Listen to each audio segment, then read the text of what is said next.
Hi everyone.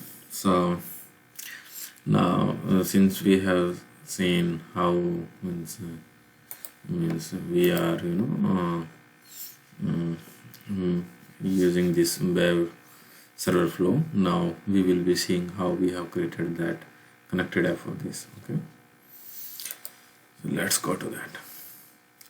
So these are the auth scope. Okay? These are the callback URLs. This is the callback URL that is important. Okay. Now let's make it edit so that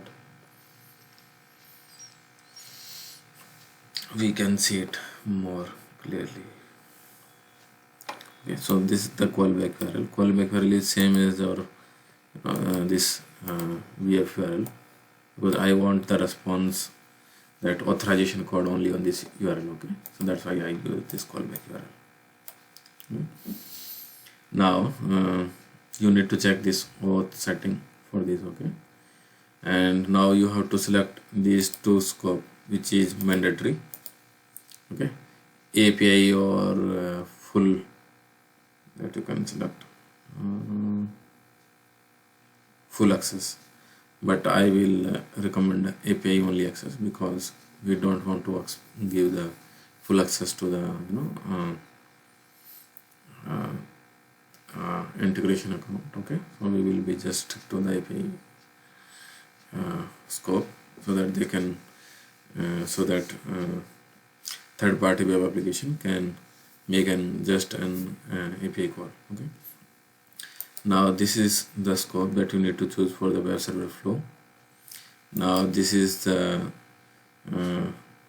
scope that you need to choose if you want to provide the want to remove the IP restriction from the user. I will show you later. Okay, so just select these three scope and just click on save.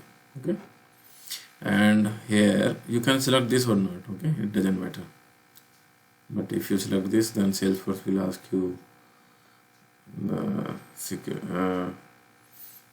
Salesforce the consumer secret key. Okay, for the web server flow, otherwise it is not required.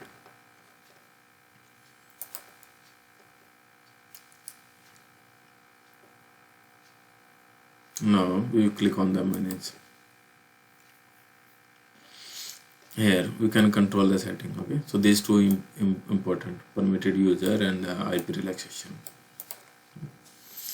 So by default it is all users may self-authorize, but if you want certain users to authorize, let's say the users belongs to certain profile or permission set, then you can select other options. Let's say this. Okay, admin approved users are pre-authorized.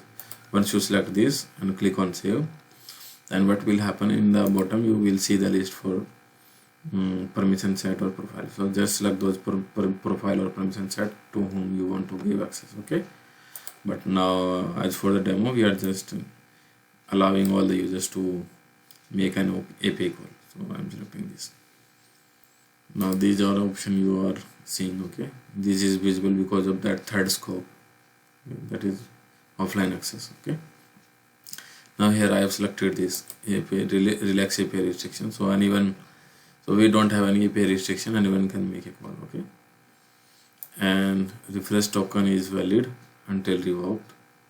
Okay, so user have refresh token every time, so it is not until it is revoked. So I will show you this how refresh token is used here to get a valid session again and again. Okay, now you can click save.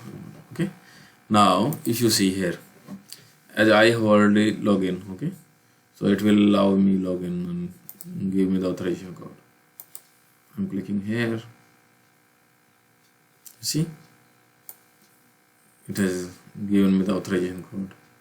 Now actually we have selected the setting refresh token is valid until revoked. Okay, so we have to manually revoke that. Okay, so once we revoke that, then we will again ask users to allow access. Okay, so I will show you how we can revoke.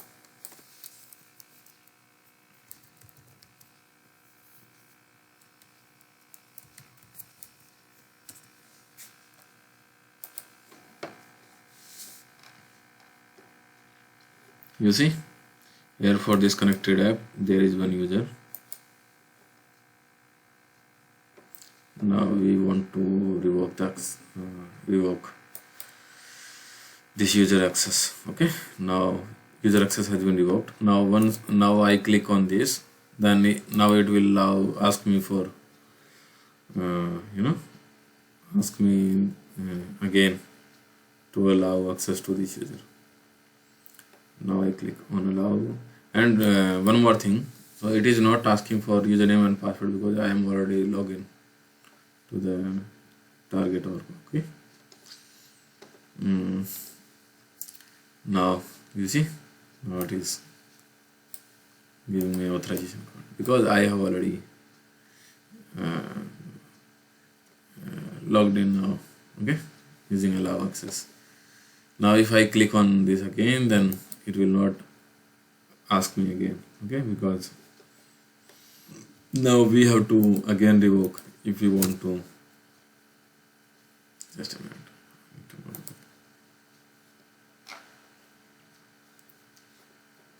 This one. You see? Now we have to revoke that again if we want users to authorize again. But since we have selected that option, okay, just ignore that. So since we have selected that option, that not expired until token not expired, refresh token not expired until revoked. Okay, so it will not ask you to again log in and authorize. Okay, thank you very much.